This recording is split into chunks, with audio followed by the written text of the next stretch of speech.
ഈശോയിൽ സ്നേഹമുള്ളവരെ, കണ്ണീരിൻ്റെ പാറയുടെ അടുത്താണ് ഞാനിപ്പോഴായിരിക്കുന്നത്. വിശുദ്ധൻ വെടിയേറ്റ് വീണ സ്ഥലമാണ് ആ സഹോദരൻ ചൂണ്ടിക്കാണിക്കുന്നത്. വിശുദ്ധ ലാസറസ് ദൈവസഹായം വെടിയുതിർക്കുമ്പോഴും ആ സ്ഥലത്തുണ്ടായിരുന്ന ആലാണ് ഇത്. വർഷങ്ങൾ പഴക്കമുണ്ട് ഈ ആലിനെ അവിടെ എഴുതി വെച്ചിട്ടുണ്ട്. കുരിശിൻ്റെ വഴിയെ പ്രാർത്ഥന ചൊല്ലിയിട്ടാണ് ഞങ്ങൾ വെടിയേറ്റ സ്ഥലത്തേക്ക് പോയത്. ഇത് വെടികൊണ്ട് വീണ സ്ഥലമാണ് ഇപ്പോൾ കാണുന്നത്.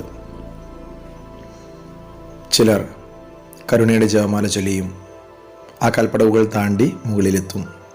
ഇതാണ് വിശുദ്ധനെ വെടിയുതിർക്കാൻ കൊണ്ടുവന്ന സ്ഥലം. ആദ്യത്തെ 3 വെടിയുണ്ടകൾ അത് ശരീരത്തിലേറ്റില്ല. ഉടനെ ഭടന്മാർ പറഞ്ഞു, നിന്നെ കൊല്ലാതെ ഞങ്ങൾ പോവുകയാണെങ്കിൽ മഹാരാജാവ് ഞങ്ങളെ കൊല്ലും. ഉടനെ വിശുദ്ധൻ പ്രാർത്ഥിക്കാൻ കുറച്ച് സമയം ചോദിച്ചു. ആ പ്രാർത്ഥിക്കുന്ന സ്ഥലം നമ്മൾ പിന്നീട് കാണുന്നതായിരിക്കും. ഇപ്പോൾ വെടിയുതിർത്ത് ആ പ്രാർത്ഥന കഴിഞ്ഞ് വീണ്ടും ഇവിടെ കൊണ്ടുവന്ന് വെടിയുതിർത്തു. 3 ബുള്ളറ്റുകൾ ശരീരത്തിൽ തുളച്ചു കയറി. അങ്ങനെ വിശുദ്ധൻ ഇവിടെയൊന്നും താഴേക്ക് വീഴുകയായിരുന്നു. ഞങ്ങളിപ്പോൾ കൂടി നിൽക്കുന്നത് ആ വിശുദ്ധനെ വെടിവെച്ച് കൊന്ന സ്ഥലത്താണ്. നമുക്ക് പ്രാർത്ഥനാപൂർവ്വം ആ സ്ഥലം കാണാം. വിശുദ്ധനെ മാധ്യസ്ഥം നേടി പ്രാർത്ഥിക്കാം.